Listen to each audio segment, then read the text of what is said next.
वो तो मर्जी की बात थी। कोई किसान डायरेक्ट मार्केटिंग करना चाहता तो करे, नहीं करना चाहता तो नहीं करे।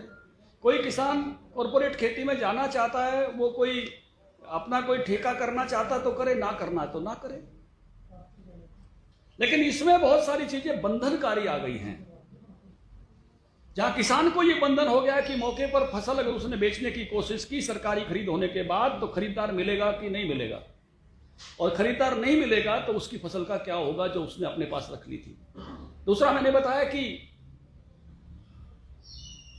व्यापारियों के लिए एफआईआर का रास्ता खुल गया।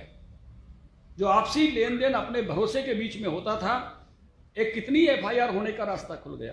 तीसरे, मैंने बताया कि खरीद का इंतजाम करना चाहिए था मोटे अनाजों का, दलहन और तिलहन का, बाकी फसलों का उसके मामले में पतली गली से निकल गए, जबकि पड़ोसी स्टेट जो है हरियाणा राज्य हर फसल की खरीद कर रहा है।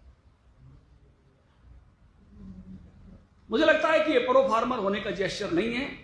ये जेस्चर तो किसानों को और अधिक परेशानी देने वाला है, जो आने वाले समय में पंजाब के किसानों के लिए बहुत बड़ी परेशानी का सबब बनेगा। दूसरा विषय मुझे आपसे साझा करना है। बड़ौदा में चुनाव है, सभी पार्टियों के उम्मीदवार आ गए हैं। हमने पिछले आम चुनाव में 3 खिलाड़ियों को मौका दिया था, और तीनों खिलाड़ी बहुत नामी गिरामी खिलाड़ी थे, वैश्विक पहचान, अंतर्राष्ट्रीय पहचान के खिलाड़ी थे। 2 कुश्ती के थे, एक हॉकी का था। कुश्ती में भी एक महिला खिलाड़ी थी, एक पुरुष खिलाड़ी था। बबीता फोगाट महिला कुश्ती में थी, योगेश्वर दत्त पुरुषों की कुश्ती में थे, संदीप हमारे हॉकी के कैप्टन थे। संदीप जीते, हमने उनको खेल मंत्री बनाया। लेकिन बबीता और योगेश्वर दत्त विधानसभा नहीं पहुंच सके थे, इसलिए हमने फिर से खिलाड़ी को मौका दिया है। एक अंतर्राष्ट्रीय पहचान है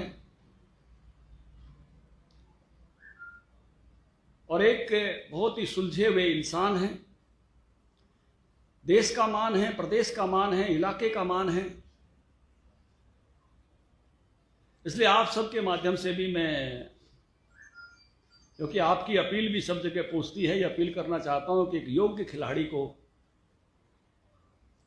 विधानसभा पहुंचाएं। ये खिलाड़ियों के लिए दिया गया बहुत बड़ा अवसर है।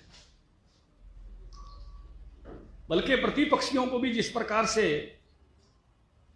एक अच्छे खिलाड़ी को सम्मान देते हुए उसको विधानसभा पहुंचने का अवसर देना चाहिए। पहली बार मैंने देखा कि लोग फार्म भरवाने तो जाते हैं, फार्म उठवाने का फोटो मैंने पहली बार देखा। इस लेवल पर नहीं उतरना चाहिए।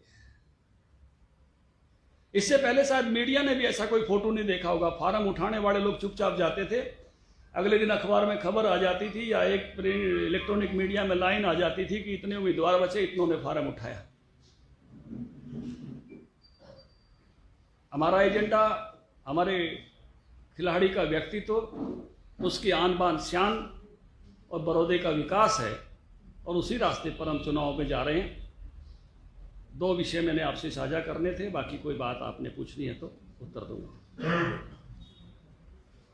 ये पंजाब के जिसका भी भविष्य पता ही है कि किस टाइप का होगा, उसका राज्यपाल साइनाथ है,